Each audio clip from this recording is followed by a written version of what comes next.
the Russians. Whether they're being accused of fixing elections or threatening global thermonuclear war, the Russians have been a boogeyman to Western countries for a long time. Today on Archaeonomy, I'm going to talk about the coastal defence fortresses built around New Zealand in the late 19th century in response to the Russian scare of the time. In 1870, the Franco-Prussian War threatened to draw in other countries, and people feared it would become a truly global conflict. As isolated colonies far from Europe, New Zealand and Australia felt vulnerable if the British Empire decided to get into such a war. The Australian Squadron of the Royal Navy was tasked with protecting the young colonies, but this was hardly a huge fleet, and like our modern navies, simply could not be everywhere at once in the vast Pacific Ocean. To highlight this issue, in 1871, a Russian corvette, Haydemak, sailed into the Tasman Sea, and on the 22nd of March called into Melbourne, raising quite a bit of alarm at how suddenly a foreign warship could appear and how woefully unprepared the colonies were for war. During the 19th century, in the aftermath of the Crimean War, the British and Russian empires vied for power in Central Asia in what's known as the Great Game, centred around Afghanistan, that was sandwiched between the Russian Empire in the north and the British Raj in the south. The War Office in London informed the New Zealand Premier William Fox that they would protect colonial trade any attempts to invade the colonies, but the defence of individual ports was the responsibility of each self-governing colony, and also that neutrality was not an option in the case of war. The New Zealand government was not exactly reassured by this. Various military minds in the colony turned their attention to the protection of the major ports, and through the wonders of politics and committees, it took years to build anything.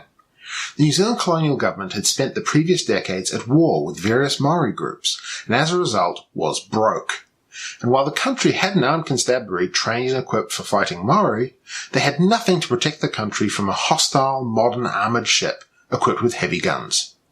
Proposals to protect the ports were made by Captain Fred Hutton in 1871, which were reviewed by Lieutenant Colonel John Cargill, a British fortification expert Sir William Drummond Jervis, and Admiral Hood at the Admiralty in London. Still, since guns and forts cost money, nothing was done.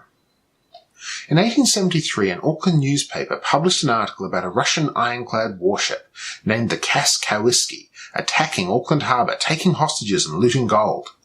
It took 2 days for it to be announced as fake news, but succeeded in its goal of stirring up fear for the safety of New Zealand ports. In 1877, Russia had gone to war with Turkey in the Black Sea, and the fear of Russian attack grew once more. Premier Atkinson asked Jervis, then the Governor of South Australia, and the Royal Engineers officers working under him to secure the ports there, to come to New Zealand and assess our defences.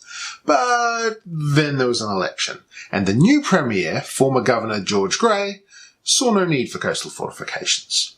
In 1878, a British steamer arrived unexpectedly in Wellington, and yet another panic of invading Russians occurred. The concern was such that some local artillery units were mounting their field pieces pointing towards the sea in a crude attempt to protect their ports. Finally, the government placed an order for 11 7-ton guns and 11 64-pounders, which were manufactured urgently in the UK and delivered the same year, when they were promptly put into storage.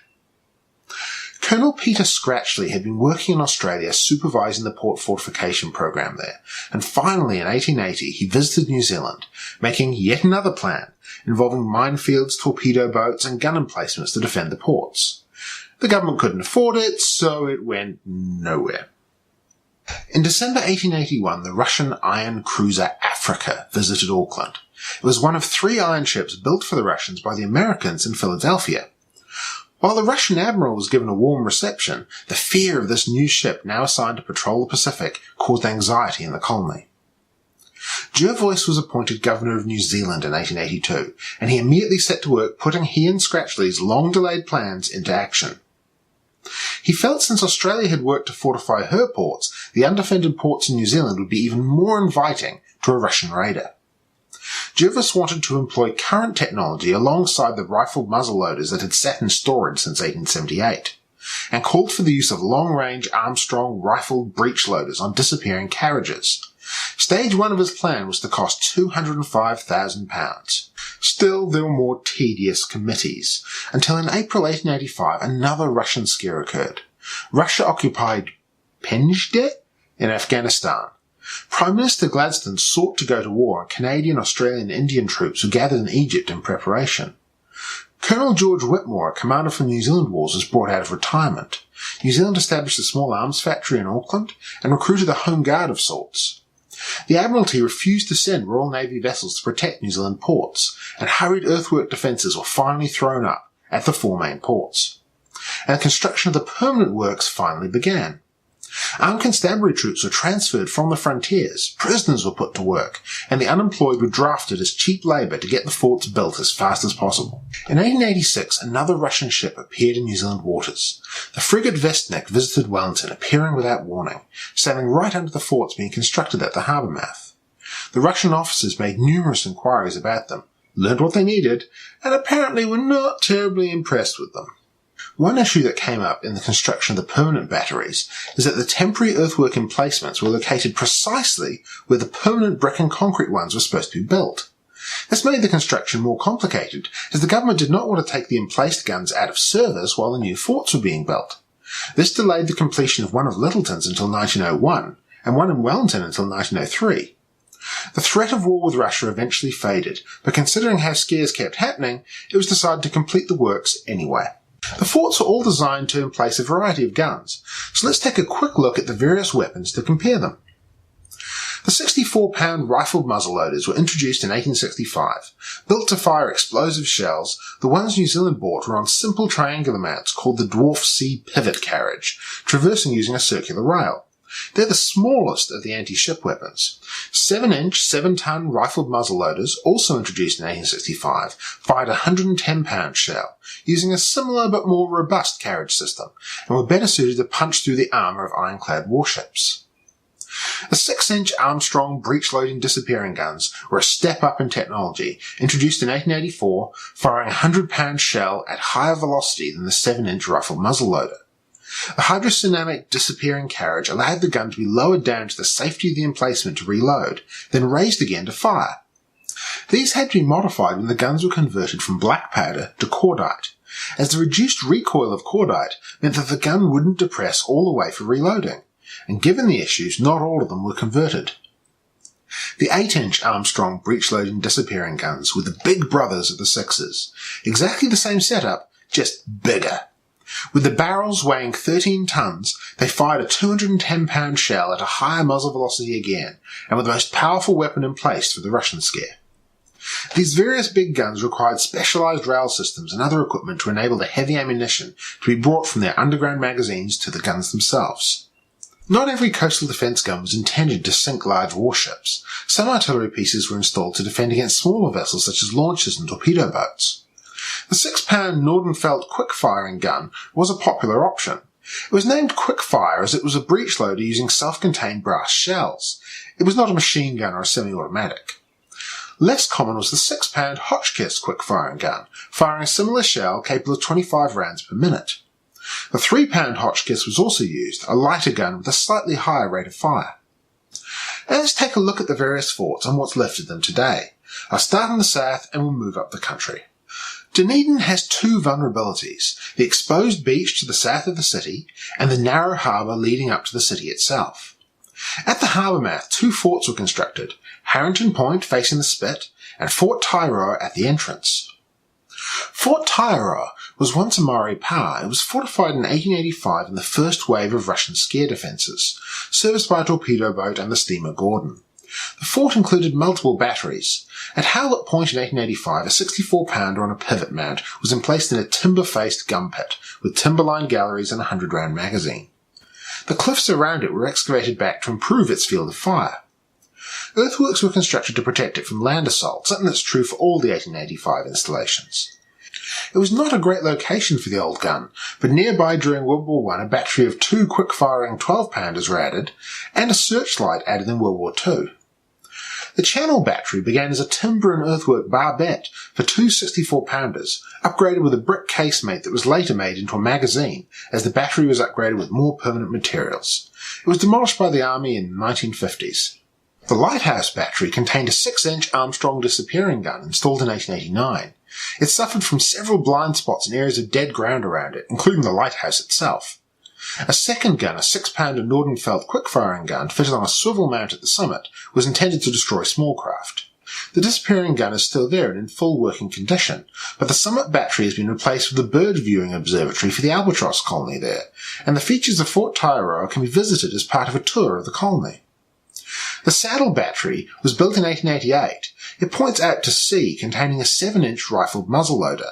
The battery was operational until 1910, despite a report that concluded that the battery served no effective purpose, as there was no need for an enemy warship to ever come within the field of fire of the battery. The gun was gifted to the City Council and broken up in a park in 1936. Taiaroa Point was repurposed and upgraded in World War II, but given this video's focus on the Russian scare, I won't go into it at this time. Harrington Point Battery was located 800 metres south of Fort Taiaroa, and from 1899 held a 7-inch RML covering a double-road minefield across the channel in the harbour. The gun was transferred from the saddle battery. In 1903 a second 7-inch gun was added, along with a 6-pounder Nordenfeldt in 1906. In World War II the battery was reoccupied, modified and upgraded. The structures still remain and apparently are open to the public despite being located on private land. The exposed beach to the south of Dunedin was protected by 3 batteries, St Clair, Ocean Beach and Lawyer's Head.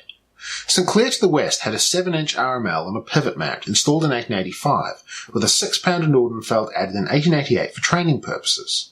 It was intended to have an 8-inch disappearing gun instead, but this was never installed. The 7-inch gun was used into the early 20th century. The gunners in 1905 almost hit a boat by accident in a live fire drill. Nice shooting, Tex. Nothing remains of it today. The central battery at Ocean Beach contained 2 6-inch disappearing guns, emplaced in a standardised concrete position designed by Major Tudor Bodham. Between the 2 gun pits was a 200-round magazine, and it included a barracks complex. The complex was built in 1886, but the guns weren't installed until 1889. The battery was demolished in the 1950s and is now completely built over. Lawyer's Head was the eastern battery, mounting a 7-inch gun in 1885, set in a timber and earthwork emplacement. Like St Clair, the plan was to install an 8-inch disappearing gun there, and one was shipped out and put in storage in a shed nearby, where it sat for 16 years before being moved to Wellington. It was set up there in a purpose-built shed at Mount Cooke Barracks for training gun crews, a site that was excavated by archaeologists in 2012. They recovered parts of the carriage within the brick mount for the gun. I remember them making a mess, flaking off rust in my lounge carpet.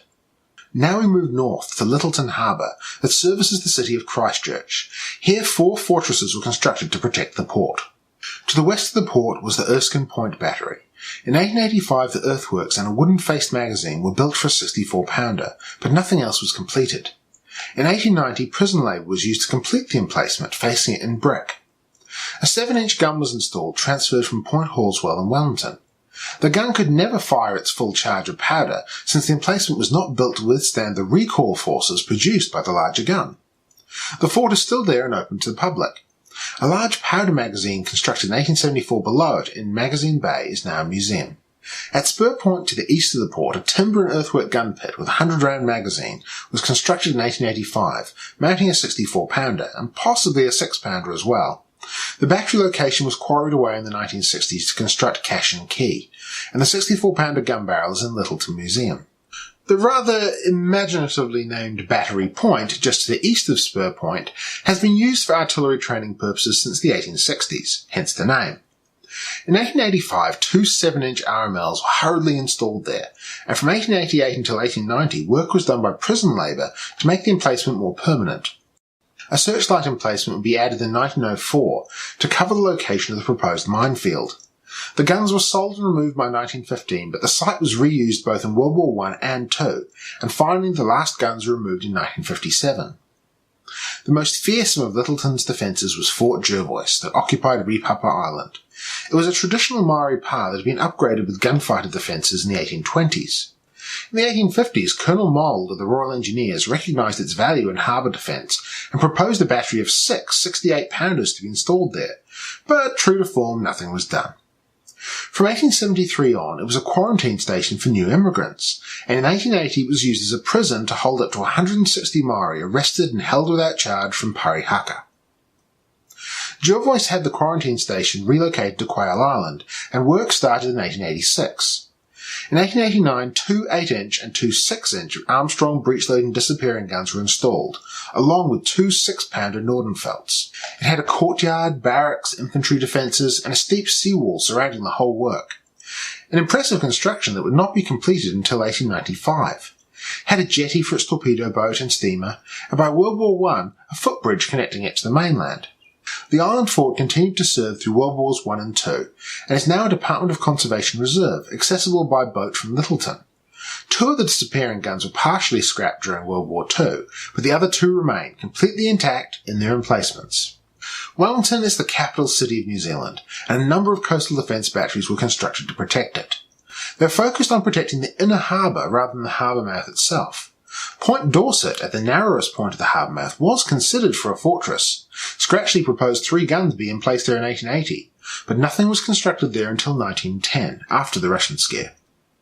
Earlier inner harbour defences had existed. A battery on Soames Island was moved to Clay Point in the 1840s, which had long since been absorbed into the city through reclamation around it by the 1880s. Fort Kelvin was another standardised battery of Major Tudor Bottom's design, the same as the one at Ocean Beach in Dunedin.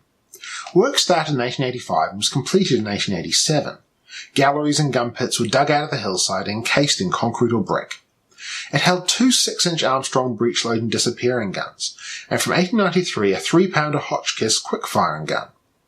The fort was abandoned in 1925, and in 1963 the entire point on which it was located was cut away to create the Naronga interchange, so nothing remains today. Fort Buckley, located southwest of Kelburn, was also built in 1885.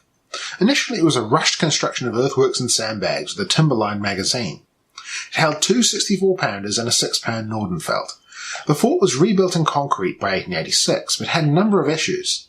64-pound guns were considered underpowered to stop an enemy cruiser, and its location so close to the city meant that the gunfire from training was a real annoyance to the inhabitants.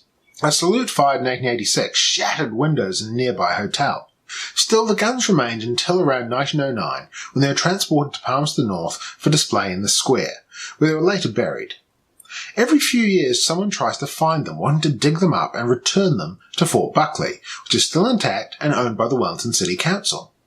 The Gardens Battery is a little unusual in that it's located so far inland. The idea was to emplace a 7-inch gun high atop the Wellington Botanic Gardens in 1896, 320 feet above sea level. This would in theory allow the gun to fire down into the harbour, dropping shells into the decks of any enemy ship. However, it did not work out so well in practice. The emplacement was constructed, but the gun never mounted, instead kept in store on site just in case. Instead, the position was used as an observation post, as it had a great view of the inner harbour and a clear line of sight to Fort Kelburn, Mount Cooke Barracks and the Point Hallswell Battery. I've discussed the Russian scare fortresses at Miramar before in my virtual tour of Wellington. Still, for the sake of completion, I'll go over them here again. Point Hallswell had a 7-inch and a 64-pounder hurriedly installed on it in 1885.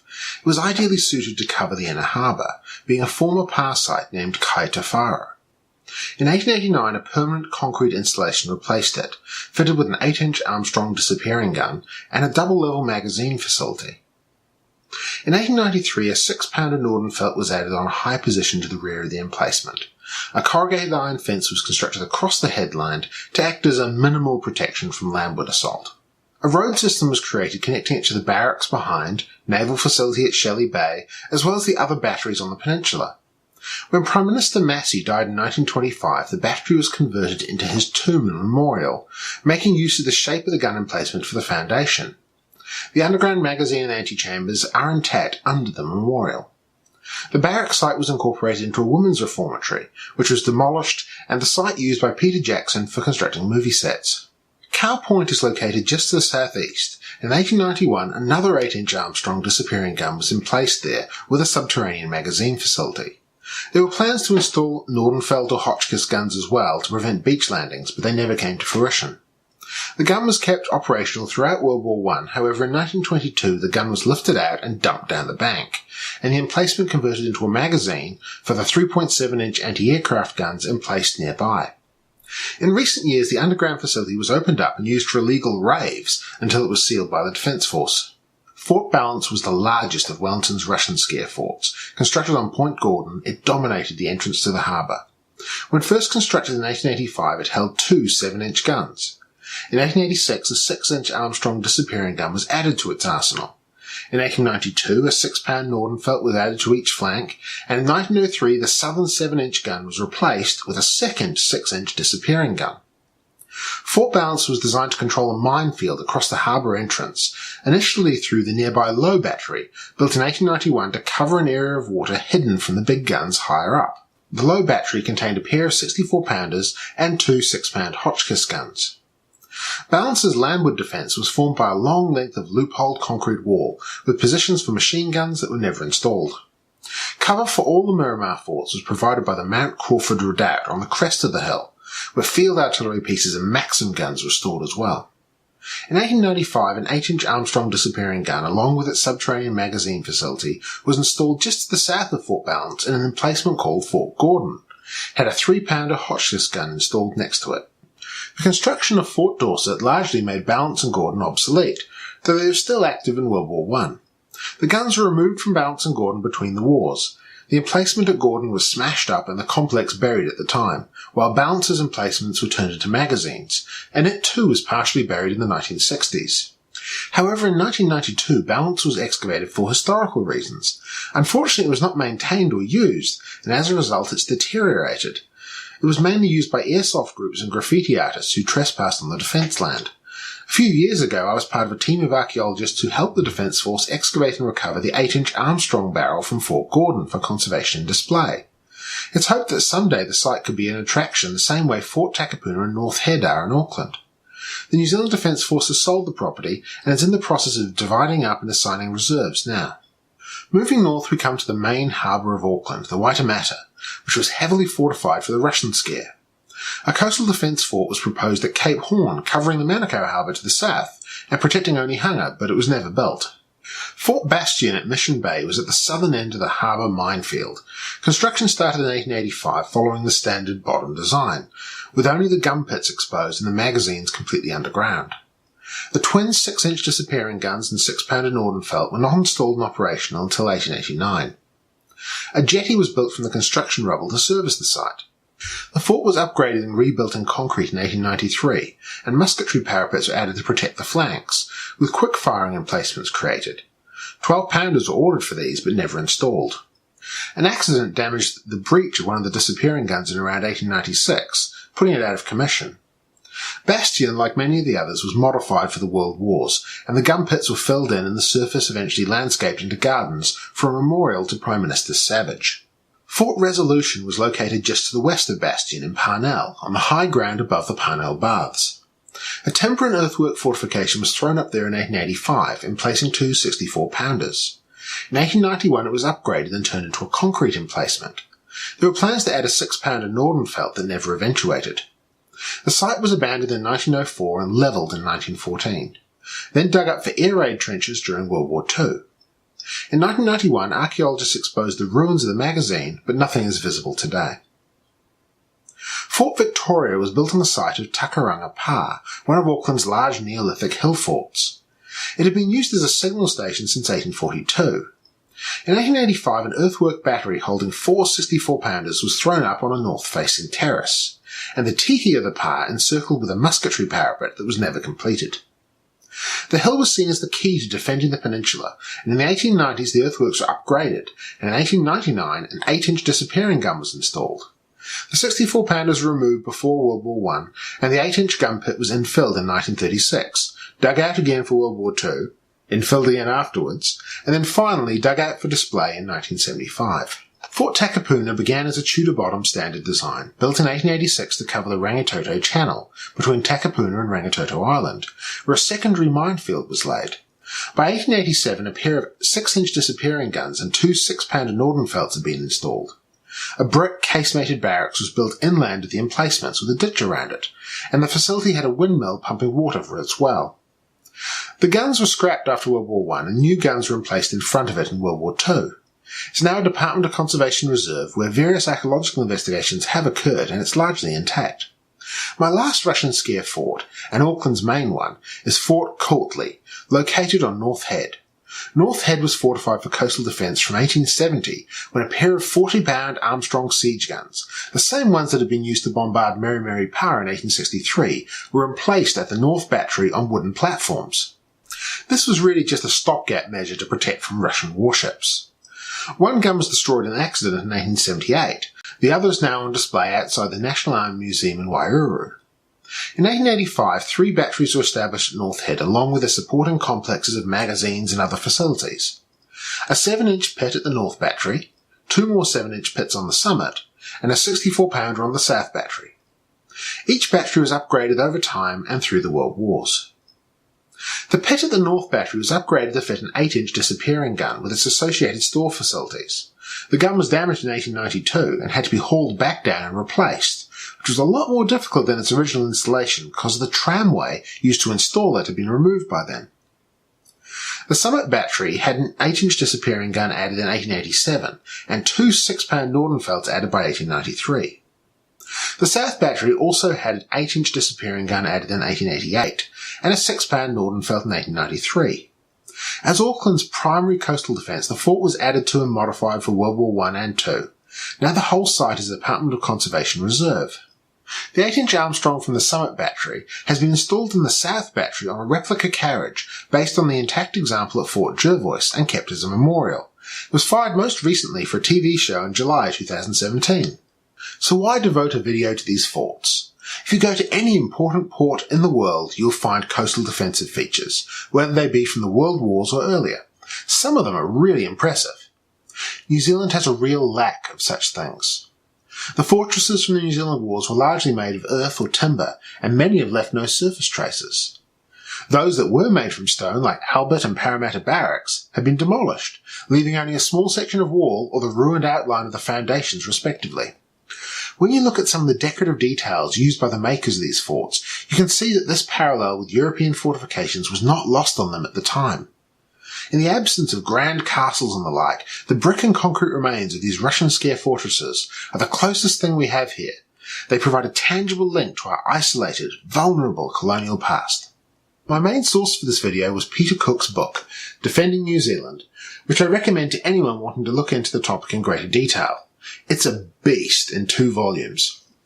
I've been moving my videos across to VidMe in recent weeks, but the process is quite slow as I cannot get verified there till I get 50 followers. If you have a VidMe account, please follow me there. YouTube is getting a harder place to be, and platforms like VidMe and Minds are the natural place to migrate to. Thanks for watching. Cheers!